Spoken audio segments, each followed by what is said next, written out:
In the state of emergency, we can hear a man calling for help. He radios in that they are under attack and his people were attacking him. We then find out that the United States has 2 interceptors whose main purpose is to detect and shoot down any nuclear missiles. The first one is located in Alaska, Fort Greely, while the other is a seaborne platform known as SBX-1. At a classified location, a woman known as Captain Collins arrives at the SBX-1. She is revealed to be the missile system specialist. Ensign Washington then welcomes her as she takes her to go meet Colonel Marshall. After they salute each other, he tells her that the place was still the same way she left it, although she is infuriated that they had to reassign her to the same station again. Washington then shows Collins her room. As she got inside, she sees a poster that reminded her of how she was sexually abused by her peers. Suddenly the colonel knocks at her door and then demanded that she comes to the command center with her sidearm. He tells her that they have an active shooter situation at Fort Greely and every communication link has been cut off. The situation at Fort Greely has gotten worse as its interceptor had been taken down. She is then introduced to 2 other colleagues who are also helping out and finding out a solution to their problem. Corporal Rahul then tells them that the SBX-1 has been given an immediate early warning status as they are the only interceptor base protecting the United States from nuclear missiles. It is then revealed that the Russians had stolen 16 mobile missiles and are ready to attack the United States.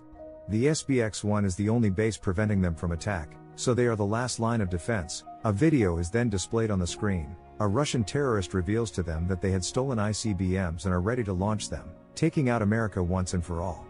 Colonel Marshall then calls Captain Collins out. He tells her that they are the only people that can save America from destruction, and he encourages her to be brave.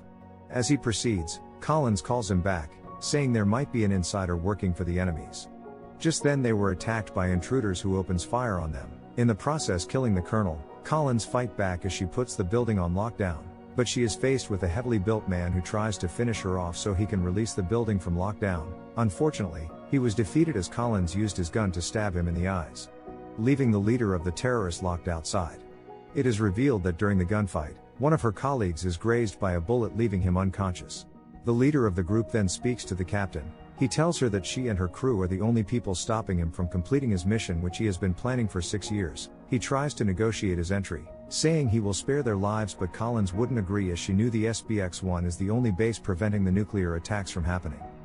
The leader of the group, who introduces himself as Alexander Kessel, then proceeds to use blow torches to forcefully enter the command center. She then receives a call from the higher authorities. They ask about Colonel Marshall, and she replies by saying he is dead. She goes on to tell them that terrorists disguised as janitors had seized their vessel and are trying to cut through the door so they can destroy the interceptor. She estimates the time to be 30 minutes before the intruders cut through the door. They then assure her that a SEAL team is inbound to rescue them and that she should hold on a little longer. The president then jumps into the conversation. She tells them that the terrorists have 16 mobile missiles which our military can't find. She explains that they can't launch the attack yet till they get control of the SBX-1. She tells them that they are banking on them to hold position and keep the terrorist out of the room. On the other hand, Colonel Rahul, who is just a signal specialist, then laments his inability to handle a gun, saying there's no way they would win the fight. Just as they were discussing, Kessel interrupts them. He holds Captain Welsh at gunpoint, telling Collins to open the door or he would blast of his head. He tried to manipulate her, but yet she didn't agree to open the door. A frustrated Kessel then shoots Welsh. This makes Colonel Rahul panic. He tells Collins that he's afraid and they might probably die when Kessel and his men burst open the door. She tells him not to be scared. All he has to do now is remain focused and make sure they intercept the terrorist missiles. She continues by saying he should look for ways the terrorists can get inside the command center, so they will be able to keep them off. Just then a gunman enters the command center. He fires at them as he engages in a fight with Collins. She finally kills him with her shotgun. They dispose of his dead body as they take possession of his weapon. Rahul scrutinizes the camera, which reveals that everyone working on the rig is dead.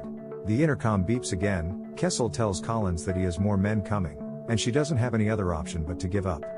But she ridicules him, saying he didn't expect her to be on post, hence all his years of planning are a waste and she is impossible to defeat. Kessel then tries to manipulate her, using her past. He tells her that he knew of how she was sexually harassed by a senior officer. She reported the case to a higher authority but began receiving death threats and hate emails from her colleagues. She was so depressed that she attempted suicide, but her father comes in time to save her. Kessel then tells Collins that she is beatable and that if she opens the door, he would give her $30 million, so she can live a life of luxury. But she refuses to let them in. Just as they were talking, Beaver regains consciousness and then shoots Collins and Rahul, but they are saved by their bulletproof.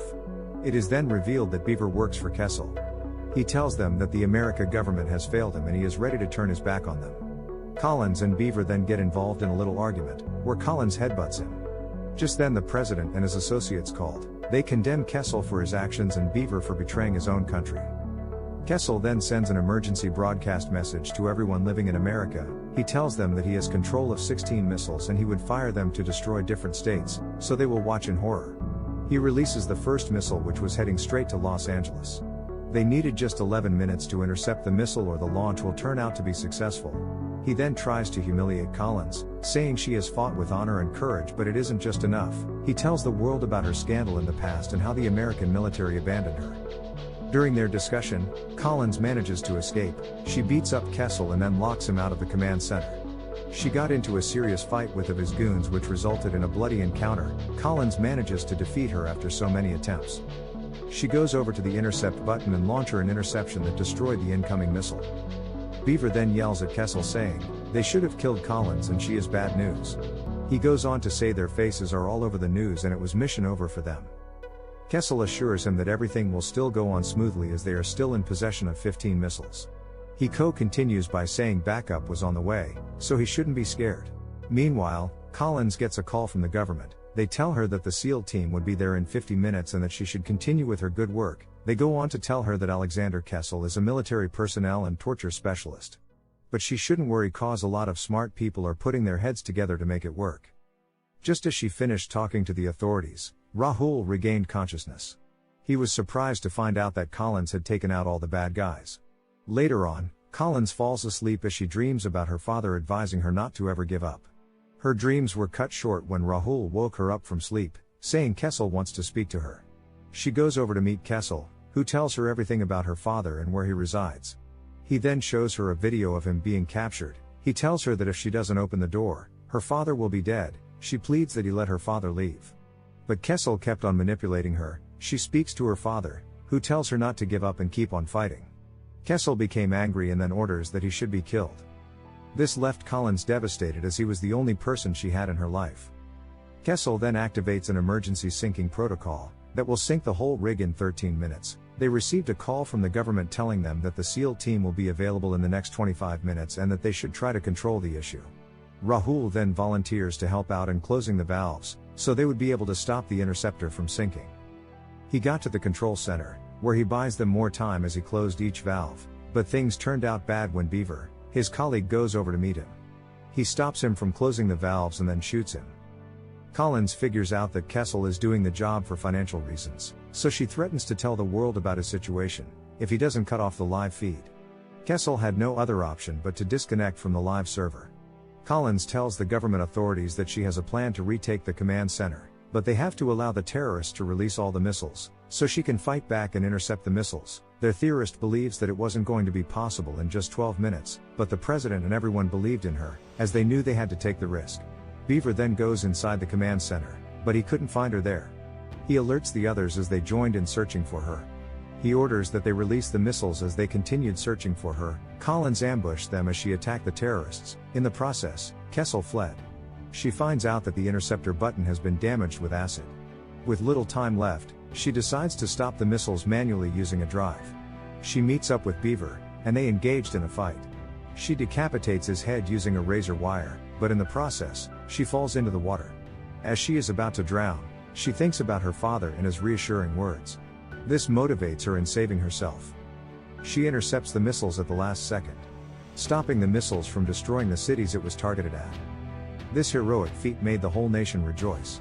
An angry Kessel then goes over to meet Collins as they engaged in a fight. He stopped when he noticed his goons were already there to save him, and he mocks Collins, telling her that she did everything for nothing. But instead, Kessel is shot.